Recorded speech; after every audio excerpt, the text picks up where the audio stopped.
की जय। पूज्य श्री भाई जी महाराज की जय। पूज्य श्री राधा बाबा की जय। पूज्य मैया की जय। अपने प्यारे भैया की जय। पूज्य दादा की जय। भक्तवत्सल भगवान की जय। हरि बोल। बड़े सौभाग्य का क्षण है कि आज भी हमें सत्संग और कीर्तन का परम लाभ प्राप्त हो रहा है। पहले सेठ जी के कुछ वाक्य सुनते हैं, उसके बाद पूज्य संतोष बहन जी का जीवन चरित्र आगे सुनेंगे।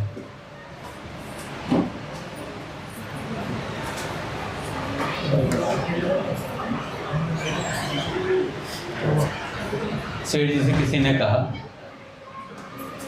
पूज्य सेठ जी से कहा कि सेठ जी हर समय भगवान की स्मृति कैसे हो। तो सेठ जी कहते हैं इसके लिए समझना चाहिए कि हर समय भगवान की स्मृति के समान और कोई चीज है ही नहीं। इस बात को समझें। हर समय भगवान की स्मृति के समान कोई चीज नहीं है, और भगवान की स्मृति जिस समय छूट जाए उस समय यदि प्राण चले जाएंगे तो कितनी भारी दुर्गति होगी, इसका हम अंदाजा भी नहीं लगा सकते। परमात्मा की प्राप्ति के लिए सबसे बढ़िया औषधि है परमात्मा का नाम और उनके स्वरूप का ध्यान। दो चीजें हैं। जल्दी से जल्दी कल्याण करना हो तो एक क्षण भी भगवान के नाम को और उनके ध्यान को नहीं छोड़ना चाहिए। निरंतर नाम जप होने के लिए सहायक है विश्वास। विश्वास होने के लिए सुगम उपाय है सत्संग या भगवान से रू करके प्रार्थना। वह सामर्थ्यवान है, सब कुछ कर सकता है भैया। किसी भी प्रकार से हो, चाहे योग से, चाहे भक्ति से, चाहे ज्ञान के साधन से। अज्ञान हटाकर ज्ञान प्राप्त करने की आवश्यकता है, और वह ज्ञान भक्ति से होता है। जिस काम के लिए हम आए हैं सज्जनों, उसका पूरा कर लेना है सबसे बढ़कर असली काम है। अब ये कैसे पता चले कि हम आए किस काम के लिए हैं? क्योंकि हमारे चारों तरफ ऐसा सर्कल है कि हमें पता ही नहीं चलेगा कि हम आए किस काम के लिए। काम ही काम है, निरंतर काम ही काम है। किसी से पूछ लो, खाली ही नहीं भैया, इतना टाइम किस पर है। अच्छा ये तो संसारी लोगों की तो बात ही अलग है। आजकल साधकों में भी यही हो गया है, समय ही नहीं। कर क्या रहे? कुछ नहीं। कर क्या रहे? कुछ नहीं। अरे कुछ नहीं भी तो बहुत बड़ा काम है, कुछ नहीं करना। तो स्वामी जी ने कहा कुछ नहीं करने से भगवान की प्राप्ति। सत्संग सुन लिया था। तो किस लिए कुछ नहीं करने? संसार के लिए कुछ नहीं करने से भगवान की प्राप्ति। आगे सेठ जी कहते हैं, देखो सज्जनों, काल का कोई भरोसा नहीं। क्या मृत्यु का भरोसा है? अक्षरधाम में पिक्चर में आता ना स्वामी नारायण जी, क्या मृत्यु तुम्हारे मठ में प्रवेश नहीं कर सकती है क्या?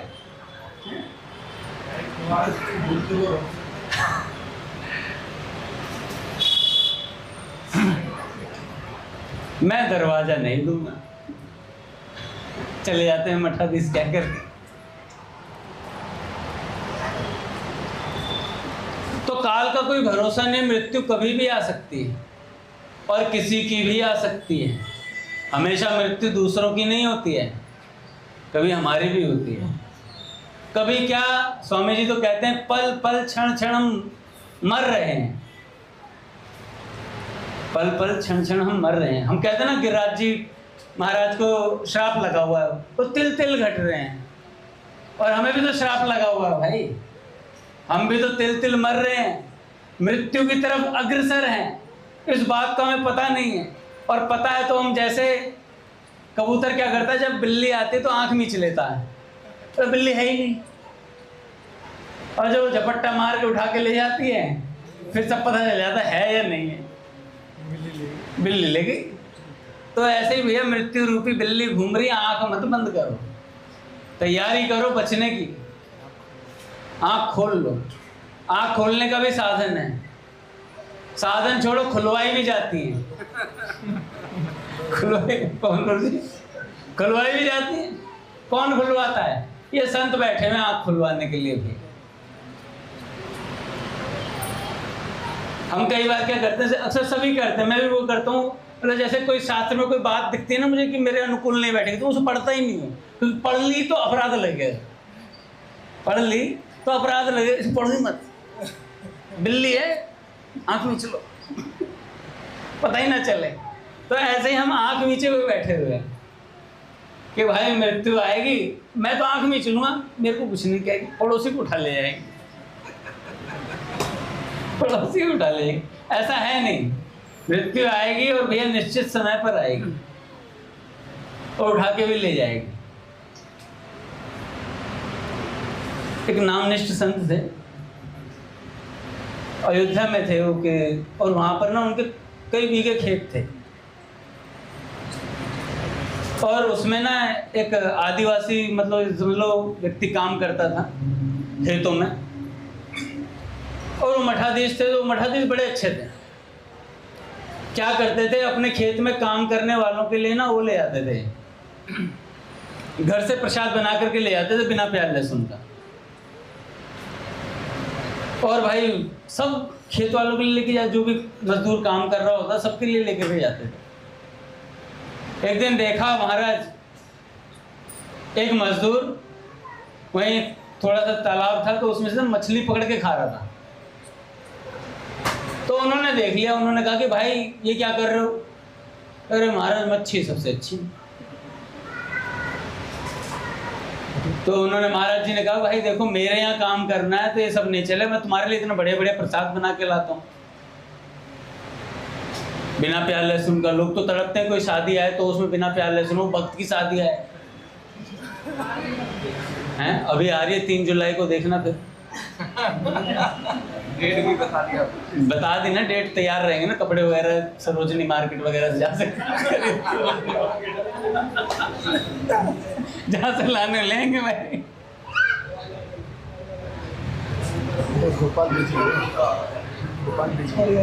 पहले क्या होता था, सभी भक्तों से मिलना होता था तो कीर्तन में आते थे सर। अब अगर सब भक्तों को एक साथ देखना हो, पुराने भी और नए भी, तो किसी भक्त के साथ में करेक्ट 7:30 बजे रिबन के साथ मतलब वो जो क्या कहते हैं उसे, स्टार्टर का रिबन वही खोलते हैं।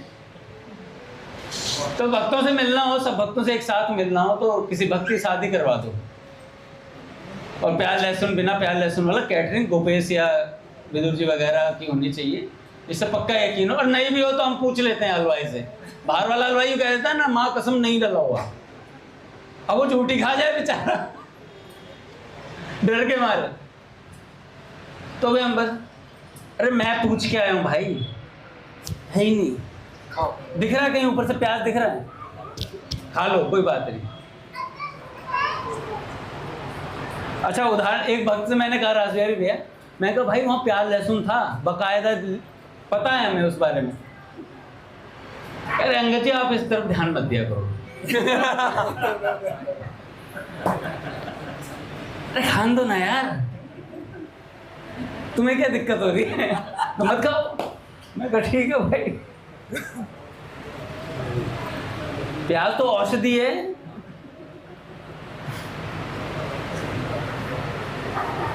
पट खोलेंगे, ठाकुर जी कह रहे मेरे सामने होता प्याज लहसुन क्या। श्री राम जय राम जय जय राम, श्री राम जय राम जय जय राम, श्री राम जय राम जय जय राम, श्री राम जय राम जय जय राम, श्री राम जय राम जय जय राम, श्री राम जय राम जय जय राम।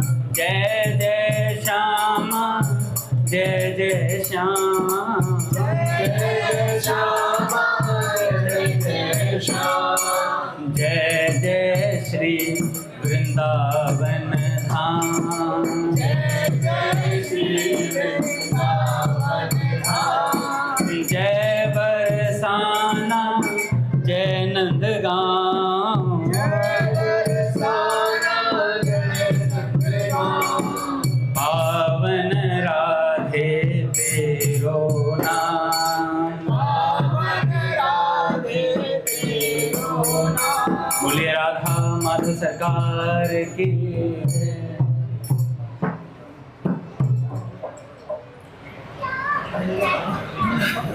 हैं अजय। अच्छा, जिस दिन शादी उस दिन कोई क्लास भी नहीं होती, ना म्यूजिक की ना ज्योतिष की, कोई क्लास नहीं होती। उस दिन सब क्लासें कैंसिल करवा देते, उस दिन सब क्लास कैंसिल। अच्छा, उस दिन शेविंग भी बन जाती है, उस दिन शेविंग भी बन जाती है। और ठाकुर जी की सेवा के लिए कह दो भाई शेविंग क्यों नहीं बना। अरे अंगद जी बड़ी कहाँ हुई है अभी, देखो तो सही, लटकी तो है अभी थोड़ी सी बस। ये बड़ी नहीं कहते, बड़ी कहते महादेव जी वाली शेविंग को। और जिस दिन शादी होगी कहीं पे बिल्कुल सफा चट एकदम, मतलब मन करे तो उस पर रेग मार्क लगवा दे मुंह पे, इतना छिल के आते हैं। अच्छा, आप कहोगे अंगद जी मजाक उड़ा रहे हैं, मैं बात प्रायोरिटी की कर रहा हूँ, है ना। हमारे जीवन में प्रायोरिटी किस चीज की कब है। अच्छा, शादी में क्या मैं नहीं जाता, मैं भी जाता हूँ। अब कहोगे आप भी तो जाते हो, पर मैं मंदिर भी डेली आता हूँ। एक वक्त ने मुझे कहा आप भी तो वाटिका घूमने गए थे। मैंने कहा मैं घूमने नहीं गया था, मैं अपने गुरु स्थान पे गया था भजन करने के लिए। मैं घूमने तू जाता है। देखो भक्त लोग हैं, हम आपस में बोल देते हैं ऐसे। वो भी मेरी खिंचाई कर रहे थे, मैंने भी कर ली। ऐसे एक दूसरे को तोड़ फोड़ कर बना देंगे प्रभु के अनुकूल। मुझे दादा को प्रणाम।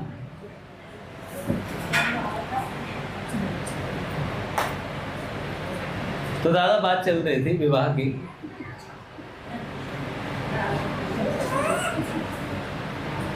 नहीं, विवाह आने वाला ना 3 जुलाई को, तो मैं बच्चों को कह रहा था कमला मार्केट और विमला मार्केट और सरोजनी मार्केट। 3 जुलाई नाम लेते ही आ जा रहे देखो। देखो आपके विवाह का प्रचार मैं कर रहा हूँ, बच्चों को बता भी दिया मैंने डेट कब है और कपड़े कब तक ले आने हैं, और टाइम से भी आना 7:30 बजे। गंगा मैया की आरती वहीं स्टार्ट से होगी। तो पूज्य बाबा कहते हैं कि हमने भजन को गौण बना दिया है और संसार की मुख्यता रख ली है, संसार की मुख्यता रख दी है। पर जैसे जैसे भजन बढ़ता है वैसे वैसे भजन की मुख्यता बनती चली जाती है। साधक का अपना विवेक होता है, और इतनी उम्र में भाई जिसके 2-2 बच्चे हो रहे हो, 3-3 बच्चे हो रहे हो, उनको कोई समझा सकता है क्या। अब हम उन्हें समझा कर एक कोने में बिठा करके कुर्सी पे गौरांग गुरु को यहाँ बिठाऊं पीछे में, तुम गौरांग गुरु आपको भजन करना चाहिए। गौरांग गुरु कहेंगे जितनी आपकी उम्र है ना उतने सालों से मैं मंदिर आ रहा हूँ, बोल देंगे। मैं क्या करूँगा फिर, मेरा छोटा सा मुंह हो जाएगा, थोड़ा सा उदास होकर जाके भैया से कह दूंगा, भैया ऐसे ऐसे बोल रहे थे। भैया कहेंगे बेटा कोई बात नहीं, सहन करना सीखोगे जी, आप सत्संग अभी अभी उतरा नहीं आपके जीवन में। किसी भक्त ने जरा सी बात बोल दी आप बिदक गए। दादा आज प्रैक्टिकल करा मैंने। पूज्य प्रेमानंद जी महाराज जी के सत्संग में सुना था, महाराज जी से किसी ने पूछा कि महाराज जी ऑफिस में कोई डांटता है तो बड़ा बुरा लगता है, गुस्सा भी बहुत आता है, क्या करूं। कल ही सत्संग सुना, आज ही डांट खाई ऑफिस में। देखते फिर मैंने कहा चलो देखता हूँ कितना उतरा, वरना तो मैं उठ के चला जाता हूँ जब डांटता है ना भाई। उठ के चला जाता हूँ थोड़ी देर में। मैंने कहा आज डांट भाई, डांटते रहे। तो बगल वाला चिढ़ाने के लिए कह रहा है क्या हुआ, तो आज कुछ बोल नहीं रहा, कोई तेरा रिएक्शन नहीं। मैंने कहा भाई गलती कर रही तो डांट भी खानी ही पड़ेगी। अरे बड़ा सुधर गया, उठ के भी नहीं जा रहा। तो मैंने कहा भाई देखते हैं प्रैक्टिकल करके, पता नहीं कब तक सहन कर पाऊंगा। वो तो संत की बात कल की आज याद थी तो इसलिए थोड़ा बहुत प्रयास करा। ऐसी ही बात है, अगर हम नित्य पूज्य श्री विवेकानंद जी महाराज कहते हैं नित्य अपने आप को अच्छे विचारों से भरते रहो, जिससे हमें डिगने का कम चांस रहेगा। नित्य सत्संग से भरते रहेंगे तो हम डिगेंगे नहीं। तो सेठ जी कहते हैं देखो भैया काल का भरोसा नहीं, अपने समय को अच्छे तरीके से भगवान के भजन में लगा दें। जिस नाम स्वरूप में आपकी रुचि हो उसी का जप और ध्यान करना चाहिए। जप ध्यान की सभी साधना में ज़रूरत है, चाहे वो ज्ञान मार्गी हो, चाहे भक्ति मार्गी हो, चाहे योग का मार्ग हो। भगवान कहते हैं तू मेरे में मन लगा दे, मेरे में मन लगाने से भारी संकटों से तर जाएगा। परमात्मा के नाम का जप और स्वरूप का ध्यान करते हुए ही साधक को समय व्यतीत करना चाहिए। एक क्षण भी इस काम को नहीं छोड़ना चाहिए। विघ्न डालने वाले तो डालते ही रहेंगे, एक से एक विघ्न आएंगे साधक के जीवन में।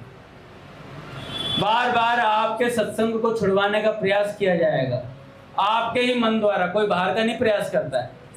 हमें जानते कितने लोग हैं, 100-50, इससे ज़्यादा हमें लोग नहीं जानते हैं। इतना ही हमारा सर्कल है, इससे ज़्यादा लोग हमें जानते भी नहीं और हमें ख्वाहिश भी नहीं है जनवाने की। और इतनों को हम कहते हैं हम तो संसार से घिरे हुए हैं जी, 50 आदमी से घिरे हुए। किसी ने आपका हाथ नहीं पकड़ रखा और जीभ नहीं पकड़ रखी नाम लेने से।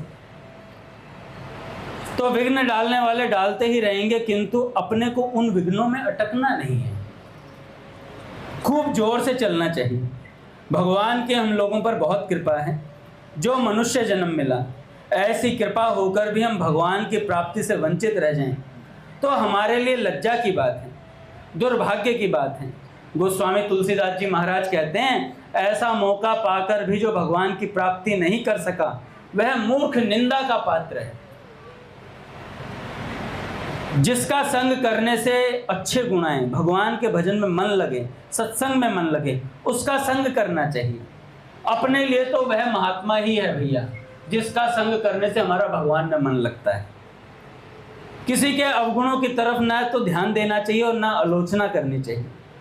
श्रद्धा किसमें करनी चाहिए? सज्जनों, जिसमें स्वार्थ नहीं हो उसमें श्रद्धा करनी चाहिए। अहंकार नहीं हो, जिसमें समता हो यानी पक्षपात नहीं हो, जिसकी चेष्टा दूसरों के हितों के लिए हो। अच्छा, ये सारी चीजें अपने गुरुदेव में ना देखें। ये सारी चीजें हैं, इतने गुण जामे सो संत, और वह हमने परीक्षा कर दी अपनी की जगह सामने वाले की। गुरुदेव की परीक्षा, गुरुदेव में ये वाला गुण दिखाई नहीं दे रहा, समता वाला। ऋषिकेश से प्यार करते हैं, उससे कम करते हैं थोड़ा सा, है ना, ऐसा विचार करके, और फिर उसके बाद दुर्भाव बना लें, हो गया सत्यानाश। तो ये जो बात कही जा रही है, ये अपने भीतर देखनी है, दूसरे के भीतर नहीं देखनी है। मनुष्य को विशेष करके स्वभाव का सुधार करना चाहिए। सबसे मुश्किल बात है, पूज्य मलुपीर सरकार कहते हैं, सबसे मुश्किल बात है स्वभाव का सुधार करना। स्वभाव नहीं छूटता है जीव का, इसीलिए सत्संग है, इसीलिए सत्संग है। अंतःकरण में वैराग्य हो जाए तो मन इंद्रियों का वश में होना सहज है। वैराग्य पूर्वक मन इंद्रियों को रोकना बहुत अच्छी चीज है। ये सेठ जी की पुस्तक है, अमृत वचन। अगर आप इसके रोज 10 पॉइंट भी पढ़ेंगे ना, तो ऐसा लगेगा सेठ जी साथ में, और सेठ जी का हंटर चालू है, सेठ जी का हंटर चालू है। यह पुस्तक रखनी चाहिए। मैंने कई महात्माओं को देखा, अमृत वचन नाम की पुस्तक रखते हैं वो अपने पास। और भी तुलसीदास जी महाराज जी की विनय पत्रिका मिलेगी आपके सब बड़े बड़े महात्माओं के पास। आस्तिकता की आधारशिला ले लो, और क्या नाम है, पदावली ले लो, भजन संग्रह ले लो गीता प्रेस का, ये सारी पुस्तकें रहती हैं उनके पास। और चेतावनी के पद तो बहुत सुंदर है भजन संग्रह के अंदर। हम बस चेतावनी की बात नहीं सुनना चाहते दादा। अगर हमसे कोई कहे कि भजन करना चाहिए, ये है वो है, सिद्धांत की बात होता है ना, अरे यार बस मीठा सा सुना दो। मीठे से ही कीड़े पड़े हैं, मीठे से ही कीड़े लगे हैं।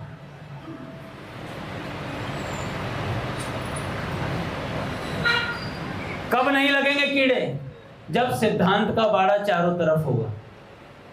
जब सिद्धांत का बाड़ा चारों तरफ होगा, वो जो चौक आती है ना चींटियां भगाने के लिए, उस चौक को चारों तरफ खींच लो और उसके बाद खाओ मीठा, गिराओ मीठा, चींटियां आएंगी नहीं। चींटियां आ सकते हैं, फिर नहीं आएंगी। तो ऐसी बात अभी है, सिद्धांत का बाड़ा साधक के लिए बहुत आवश्यक है। लीलाएं कौन सुना सकता है? जो लीलाओं में जिनका प्रवेश हो। गुरुदेव सुना सकते हैं। हमें क्या करना चाहिए? हमें उन लीलाओं को सुनने लायक बनने के लिए सिद्धांत की बातों से बाड़ा बनाना चाहिए, सत्संग की बातें सुननी चाहिए, तब जाकर के हम किसी वस्तु को ग्रहण करने लायक होते हैं। भाई पूज्य बाबा, पूज्य श्री राधा बाबा सेठ जी से शास्त्रार्थ कर आए थे। सेठ जी ने कहा, सेठ जी कह रहे भाई शास्त्र की बात बाबा से कैसे भिड़े? अच्छा, क्या सेठ जी को शास्त्रों का ज्ञान नहीं था क्या? अरे साक्षात नारायण स्वरूप है भाई, उससे भी कर सकते थे। पर सेठ जी ने कहा नहीं नहीं ठीक है, वस्त्र छुआ दिया। वस्त्र छुआते नारायण भगवान दिखने लगे तो बाबा ने कहा भाई ये कौन बलात् मेरे चित्त को खींच के ले जा रहा है। तो बाबा ने तुरंत अपने को संभाला और वापस चित्त को खींच। क्या साधना रही होगी बाबा की भी, सगुण साकार स्वरूप से अपने चित्त को बाहर खींच लाए। जनक जी भी नहीं सामर्थ्य कर पाए थे जब राम जी को देखा था। सहज विराग है? कुछ ऐसे बोला था कि स्वरूप निज मोरा, कुछ इस तरीके से बोला कि मैं तो सहज वैराग्य में रहता हूं, फिर भी ये राम जी कैसे, कौन है ये राजकुमार जो बलात् मेरे चित्त को आकर्षित करे जा रहा है।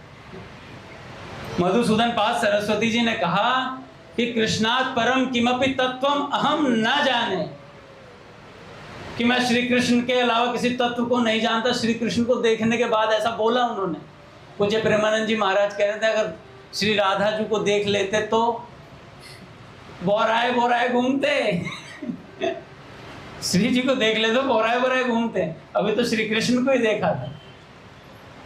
तो भैया ऐसे सगुण साकार स्वरूप से बाबा ने अपने आप को खींचा बाहर। सेठ जी ने कहा तुम हनुमान से मिल लेना। तो बाबा ने कहा मैं किसी हनुमान से नहीं मिलूंगा, यही शब्द थे। और जा करके बाबा कोई ऐसी बात बनी, बानक बनी कि गीता प्रेस पहुंचे। गीता प्रेस पहुंच के पता किया सेठ जी अभी नहीं पहुंचे हैं। तो उन्हें याद आया कि भैया गीता वाटे में कोई हनुमान प्रसाद पोद्दार जी हैं, सेठ जी ने नाम लिया था। तो उन्होंने कहा भैया वो तो यहाँ से 3 मील दूर पे है। बाबा किसी का यूज करते नहीं तो वो पैदल आए थे और थकावट इतनी हो रखी थी, बाबा के बस की था नहीं चलना। तो वहाँ पर गीता प्रेस के एक सज्जन ने उन्होंने इक्का करवा दिया और उसको पैसे भी, बाबा छूते नहीं तो पैसे भी उसे दे दिए। तब बाबा गीता वाटिका पहुंचे भी। और पूज्य श्री भाई, ऐसी पात्रता थी बाबा के भीतर कि पूज्य श्री भाई जी के चरण स्पर्श करने मात्र से ब्रज भाव की प्राप्ति हो गई पूज्य बाबा को। अब हम कहेंगे हम बाबा तो बन नहीं सकते, बाबा बनने की बात भी नहीं है भैया। बस बात इतनी सी है, हम भगवान के अनुकूल चेष्टाएं करें, अपने सदगुरुदेव भगवान के अनुकूल चेष्टाएं करें। जैसा पूज्य भैया कहते हैं वैसी चेष्टाएं करें, अनुकूल, उनके अनुकूल रहने का प्रयास करें। तो इतने मात्र से क्या होगा, काम हो जाएगा। सेठ जी कहते हैं एक तरफ हाथी आता हो और एक तरफ कुसंगी आता हो तो हाथी के नीचे कुचलकर मर जाना अच्छा है, क्योंकि कुसंगी आपको बार बार जन्मवाएगा और मरवाएगा। इससे अच्छा है एक बार खत्म करो, बार बार जन्मना मरना पड़ेगा। जैसा संग करोगे वैसा रंग चढ़ेगा। आज से ही साधन तेज करके आदत बदल देनी चाहिए, जल्दी ही लाभ उठा लेना चाहिए। कल हम सुन रहे थे पूज्य संतोष बहन जी के चरित्र में कि कैसे वो ब्रज आई पहली बार, और पहली बार ब्रज जब आ गई तो इतना आकर्षण बढ़ा भैया ब्रज के प्रति। हमारे ऐसा आना जाना नहीं था उनका ब्रज में। वो आई और जमुना जी के किनारे इतना रुदन किया उन्होंने, जमुना जी के रज को देखकर, यमुना जी को देख करके, निधि वनराज, सेवा कुंज, सब स्थलियों को देख करके उनके अश्रु नहीं रुक रहे थे, क्योंकि ब्रज की महिमा का पता था उन्हें। और संतों से सत्संग सुनकर, सोचो लाहौर तक जो सत्संग सुनने चली जाती हो, कैसी त्वरा रही होगी सत्संग सुनने की, कि जो भी महापुरुष आते थे उनकी वाणी सुनने का बड़ा मन रहता था उनका। अब क्या हुआ, जब ब्रज आ गई तो एक दिन जब रास देखने पहुंची तो इनका परिचय इनसे ही कुछ बड़ी उम्र की युवती किशोरी जी से हुआ। बड़ी सी थोड़ी सी बातचीत भी हुई। वे वृंदावन में ही रमण रेती में रहती थी। अगले दिन पूज्य संतोष जी अकेले ही उसके घर पहुंच गई। वह थाली में फूल माला लिए किसी संत को प्रणाम करने जा रही थी। उन्होंने संतोष जी को भी साथ ले लिया। किशोरी जी के गुरुवत ये संत बहुत प्रभावशाली कथावाचक थे और अनुभूति प्राप्त संत थे। इस छोटी उम्र की पंजाबी लड़की में उन्हें एक सुपात्रता दिखाई दी कि भाई बड़ी अच्छे साधक लग रही है पूजा संतोष बहन जी को देखकर। उनके पूछने पर कि कहाँ ठहरी हो, यहाँ तक अकेली कैसे आई, पूज्य संतोष जी ने श्रद्धा पूर्वक बताया कि केशी घाट पर कुछ यात्रियों के साथ ठहरी हुई। भयभीत न होने का कारण बताते हुए कहा कि मैं भयभीत कैसे रहूं, क्योंकि ये तो प्रिया प्रियतम का धाम है, भयभीत होने की आवश्यकता ही नहीं है मुझे। पूज्य संतोष बहन जी ने बोला भय कैसा, जब प्रिया प्रियतम का धाम है। उनके मुख से ये निर्भीक और निष्ठा भरे उत्तर सुनकर संत अत्यधिक प्रभावित हो उठे और इनसे बोले, अच्छा आज जाकर 108 माला महामंत्र की करके कल आना, कल मैं तुम्हें दीक्षा दूंगा। ऐसा बोल दिया उन संत ने। इनके मुख से दीक्षा शब्द सुन ये दीक्षा की उपयोगिता पर मनन करने लगे पूज्य संतोष बहन। अभी तक ये पक्ष इनके चिंतन में ही नहीं आया था कि मुझे दीक्षा भी लेनी है कभी। अगर इससे श्याम सुंदर की प्राप्ति में सुलभता होती है तो ऐसी किसी भी प्रक्रिया को अपनाना कोई बात, इसमें कोई बड़ी बात नहीं है।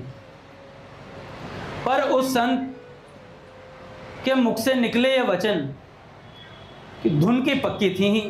एक तुलसी जी की माला बाजार से खरीदी और सीधे केशी घाट पहुंच गई। सीढ़ियों पर बैठ माला जप में लीन हो गई। बहुत प्रयास करने पर भी जप गणना अभी 108 माला से बहुत दूर थी। 108 माला करने के लिए बोला था संत ने। वस्तुतः जिनका प्रभु स्मरण ही जीवन है, दिन रात स्मरण चलता ही रहता है, वृत्ति उन्हें छोड़ कहीं जाती ही ना हो, उसके लिए माला का औचित्य ही क्या था। कर पाना संभव ही ना हुआ। भूखी प्यासी तब भी ये निष्ठा से जप करती रही, 108 माला पूरी करने का प्रयास करती रही। साथ में आए लोग इन्हें ना पाकर परेशान से हो गए। झेलम से आए थे ना, साथ में कई लोग आए थे तो उन्हें ढूंढ रहे थे संतोष बहन जी। ढूंढते ढूंढते केसी घाट पहुंच गए। सब समाचार सुन इन्हें मनोहार कर वापस ले आए और समझाया कि बाकी जब कल कर लेना, फिर दीक्षा ले लेना। ये मान गई और उनके साथ वापस आ गई। रात को जब सोई तो आधी रात में इन्होंने स्वप्न में एक कक्ष देखा। उसमें एक दीवान था। दीवान के एक और एक पर्दा लगा था। किसी की आवाज आई। पर्दे के पीछे एक संत बैठे थे स्वप्न में। पर्दे को खींचो तो जरा। ये बड़े असमंजस में पड़ गई और स्वप्न में बोली, मैं कैसे किसी संत का पर्दा उठा सकती हूँ। ऐसा बोला संतोष बहन जी। तभी उन संत ने खुद ही पर्दा खींच दिया। ये अपलक उन्हें निहारती रह गई और कुछ बोली नहीं।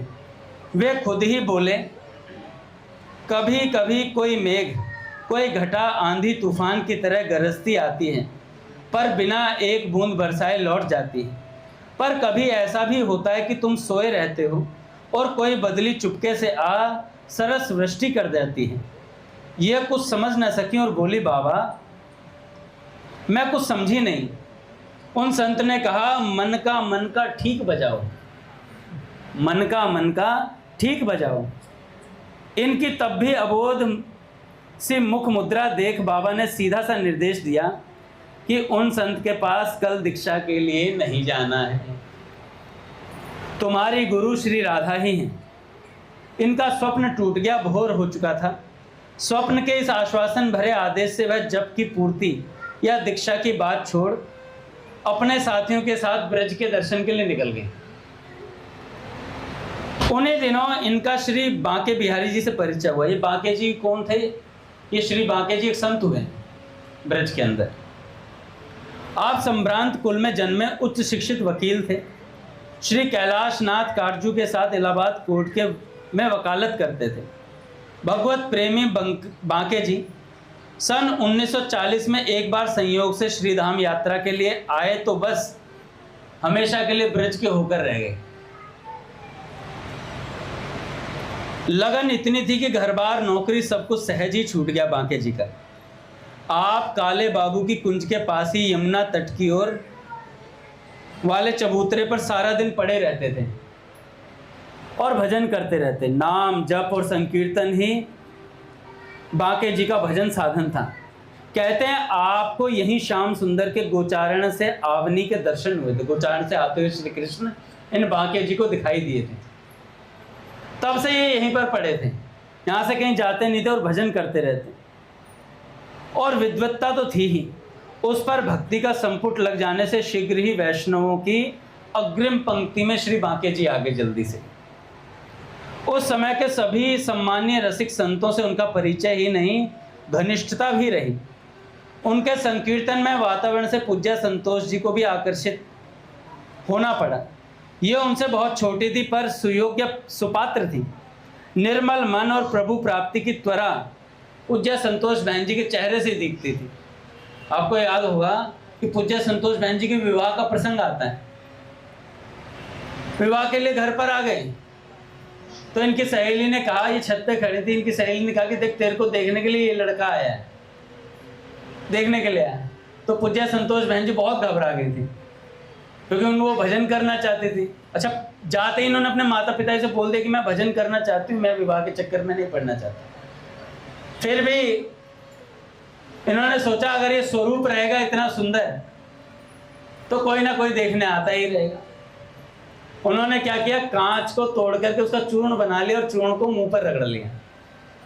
तब से इनका चेहरा खराब हो गया था। फिर तो कौन देखने आता भैया। तो इनका जो भजन का स्वरूप था वो चेहरे से दिखता था। रोम रोम से झलकती थी एक अद्भुत छटा। बांके जी का वात्सल्य भरा स्नेह संतोष जी पर उमड़ पड़ा। कुछ दिन वृंदावन रहकर मन प्राण में वृंदावन को समाहित कर संतोष जी वापस झेलम लौट गए। पर शायद उनकी देह ही झेलम लौट पाई थी, मन वृंदावन में ही रह गया। मन वृंदावन में ही रह गया और वृंदावन की स्मृतियों में डूबती बाह्य जगत से एकदम विक्षिप्त सी हो गई और अपने घर की तीसरी मंजिल पर जाकर के चुपचाप बैठे रहते थे और नाम जप करते रहते थे। ऐसा लगता था जैसे अस्तित्वहीन सी हो गई थी। भाव जगत में निरंतर डूबी संतोष जी की स्थिति धीरे धीरे बहुत ही चिंतनीय हो गई। श्री धाम के विरह उन्माद में मुंदी उनकी आंखें खुल ना पाती थी। ये समाचार जब उनकी सखी ने वृंदावन में श्री बांके जी को लिखा तो उन्होंने फूल चोर बाबा को बिहारी जी का चरणामृत और प्रसादी माला देकर झेलम संतोष बहन जी के पास भेजा। अब ये फूल चोर बाबा कौन थे भैया? फूल चोर बाबा से ब्रज के सब रसिकजन परिचित नहीं थे। उनका वास्तविक नाम श्री इंदु भूषण वसु था। विष्णु संप्रदाय में दीक्षित इंदु भूषण बांके बिहारी जी की लुभावनी अधा पर रीझ गए थे और उनकी फूलों की सेवा बहुत ही श्रद्धा और प्रीति से करते। कहीं फूल न मिलने से सेठों के बंगले में फूल चुराया करते थे, फूल चुराने चले जाते और अपने प्रिया प्रियतम को लाड लड़ाते, उन्हें रिझाते। इसलिए इनका नाम फूल चोर बाबा पड़ गया था। निधिवन में सोहनी सेवा करते करते इन पर श्री जी की कृपा हुई। अंत समय में बिहारी जी की बगीची में इन्होंने रज बिछवाकर महाप्रयाण किया था। बिहारी जी की बगीची में रज बिछवाकर तब महाप्रयाण किया। यही बिहारी जी का बगीचा पूज्य संतोष बहन जी सरला जी व फूल चोर बाबा के बीच हुई कृष्ण चर्चाओं का और झूम भरे संकीर्तनों का साक्षी है। घंटों सरला जी हारमोनियम बजाती थी। ये नेत्रहीन थी पूज्य सरला जी। पूज्य संतोष बहन जी ताली बजाकर कीर्तन में बेसुध होती और फूल चोर बाबा नृत्य में मग्न होते। क्या रसमय वातावरण रहा होगा। बिहारी जी की बगीची और रसिकों की बैठ और उसमें कीर्तन भैया। अभी भी जब हम वाटिका जाते हैं तो जब पूज्य बाबा के गिरिराज स्थली में बैठते हैं तो इतना आनंद आता है भैया, उसका वर्णन नहीं हो सकता।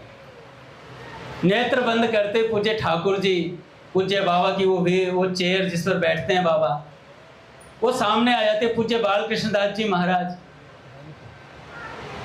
अरे अपने संतों के बारे में नहीं जिए, इनके बारे में हमने नहीं सुना तो फिर जीना व्यर्थ है भैया। पूज्य नारायण दादा कहा करते थे कि कहलाते हैं इनके और इन जैसे बन नहीं पाए। 1% भी बन जाए, 1% भी ना बने तो इनके प्रति आकर्षण तो ऐसा हो जाए कि आपको देखकर हर कोई कहे भैया ये पूज्य बाबूजी बाबा के बच्चे हैं। ऐसा आकर्षण आपके चेहरे से झलकना चाहिए भी। तो पूज्य संतोष बहन जी कीर्तन और फूल चोर बाबा नृत्य किया करते थे। सरला जी हारमोनियम बजाती। पूज्य संतोष जी वृंदावन में फूल चोर बाबा से मिल चुके थे 3-4 दिन के कष्टमय यात्रा के बाद फूलचोर बाबा झेलम पहुंचे। उन दिनों आवागमन इतना सुलभ नहीं था, रेलगाड़ी, बस, तांगा, पैदल। अंततः पूछते पूछते बाबा संतोष जी के घर पहुंच गए। वृंदावन का नाम सुनिए थोड़ी सजग हुई। श्री बिहारी जी का चरणामृत आंखों से स्पर्श कराते ही इनके नयन खुल गए। जब से ब्रज से आई थी तब से जब तक फूलचोर बाबा नहीं पहुंचे इनके नेत्र नहीं खुलते थे, क्योंकि ब्रज की स्मृति याद इतनी रहती थी इन्हें कि लीलाओं से बाहर ही नहीं आती थी। तब फूलचोर बाबा क्या लेकर के आए? बिहारी जी का चरणामृत लेके आए, नेत्रों पे लगाया, तब नेत्र खुले। अध खुली आंखों से जो उन्होंने देखा, फूलचोर बाबा को सामने देख विस्मय में डूब गई, पर शीघ्र ही बहुत ही अकुलाहट से भर उठी। वे बाबा के वृंदावन वास में विघ्न बनी। इस बात से उनका मन व्यथित हो उठा कि बाबा, आपको बिहारी जी का चरणामृत पहुंचाने के लिए झेलम आना पड़ा, आपका ब्रजवास टूट गया। तब बाबा क्या बार बार बस यही कहती रही, आहा, तुम वृंदावन छोड़कर क्यों आए? श्री वृंदावन से बाहर क्यों आए? हा, मुझसे श्री धाम के प्रति अपराध हो गया। उनके इस दैन्य भरे प्रलाप से सभी भौचक्के रह गए। माँ के लाख कहने के बावजूद संतोष जी ने बाबा को वहाँ एक दिन भी नहीं रहने दिया। फूलचोर बाबा को तुरंत वापस भेज दिए कि आप ब्रज छोड़कर क्यों आ गए, वृंदावन छोड़ करके। उसी दिन वापस वृंदावन के लिए लौटा दिया। माँ ने ही जो हलवा उन्हें खिलाने के लिए बनाया था, जल्दी जल्दी रास्ते में खाने के लिए बांध दिया।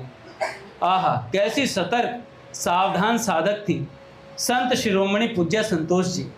फूलचोर बाबा तो श्रीधाम चले आए, पर पूज्य संतोष जी वृंदावन बिहारी के प्रति, पूज्य संतोष बहन जी की वृंदावन बिहारी जी के प्रति विरह अग्नि और प्रज्वलित हो गई महाराज। अब उस विरह अवस्था में न वह केश संवारती थी और संवार न पाने की वजह से उलझे उलझे जटाएं बनती जा रही थी उनके केश। श्रृंगार विलास की रुचि तो कभी थी ही नहीं, वस्त्रों की भी सुधि नहीं रही पूज्य संतोष जी को। मलिन से वस्त्र ही इनकी कंचन सी देह पर शोभायमान हो, इनकी आभा को छुपाने का सब प्रयास करती। निरंतर आंसू बहते रहते, पलकें सूज गई थी।